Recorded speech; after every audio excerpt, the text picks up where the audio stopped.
Hello, I'm Delaina, and I make a Stinging Nettles tea every day and drink it. It is very good for all sorts of things. I started taking it because Melior Sims, the holistic tooth fairy, suggested it for our teeth and bones and gums.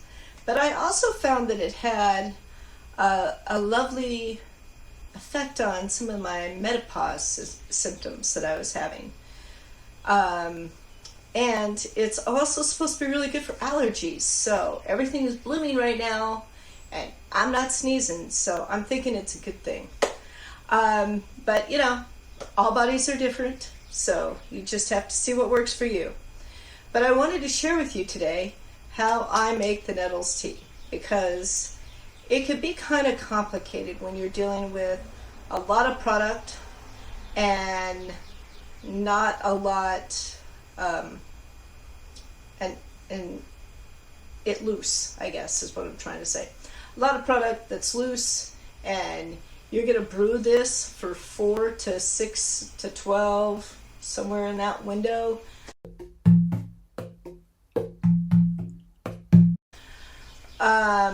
So you want it to be able to be portable, not take up a lot of room in your kitchen, not have to have a lot of tools like strainers and all that kind of stuff.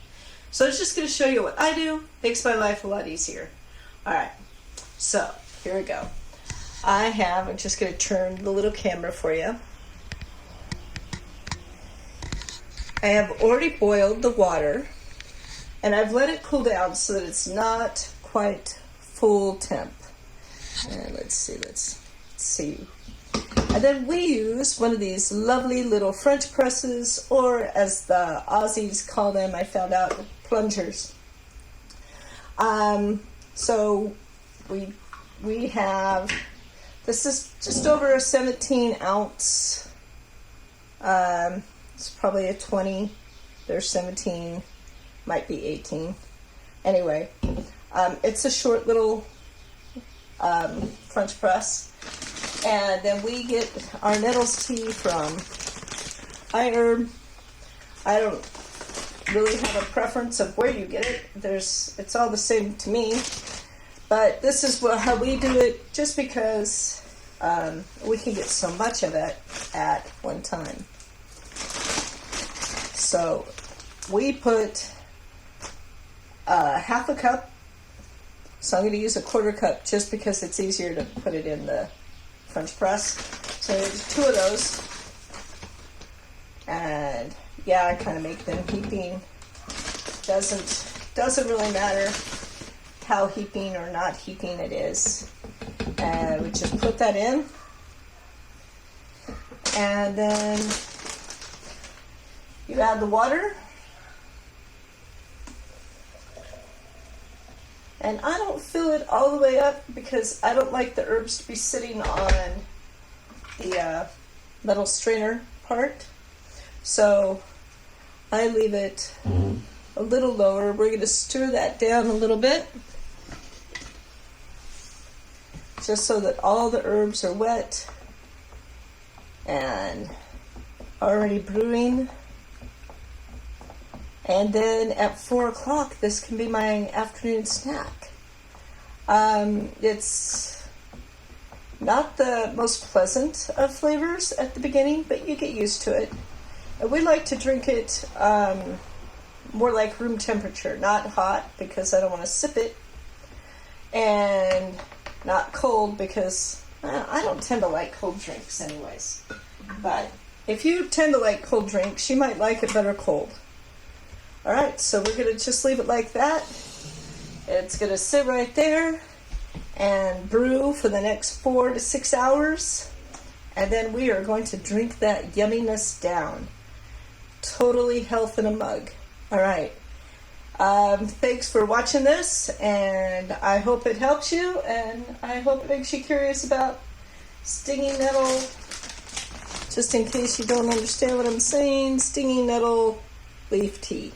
Anyways, it's good for all sorts of things. You can Google it and find out if it's good for you, maybe, if you trust Google to tell you what's good for you.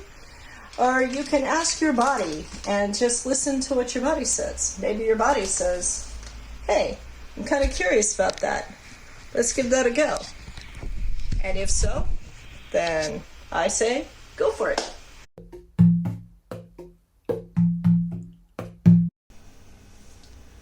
Hello, so welcome back. It's been 4 hours and it is time to plunge the nettles tea. So I wanted to invite you along for that happy little moment.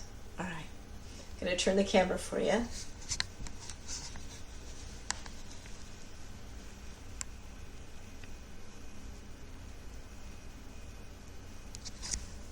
So you can see that the tea got nice and dark, and all the nettles leaves have settled to the bottom, and all we have to do is plunge. And now all the nettles tea will stay at the bottom, and we don't have to deal with a lot of strainers. And you can see you've got a cup for two,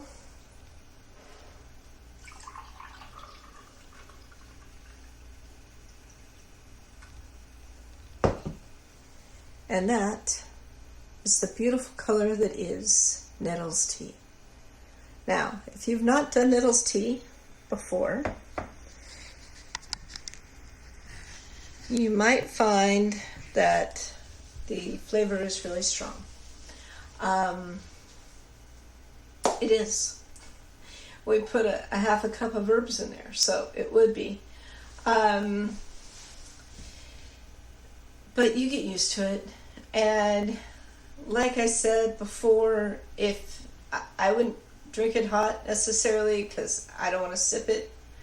I prefer to drink it at like room temperature. I'm not a cold drink person, but if you are, you might enjoy it more cold. And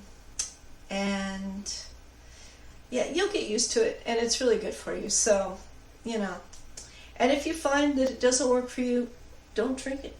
I'm just sharing because it works for me. And yeah, that's it. Also, I drink this once a day, if you're curious. This is just a once a day drink. Okay. All right. Have a good day and be well. See you next time. Bye.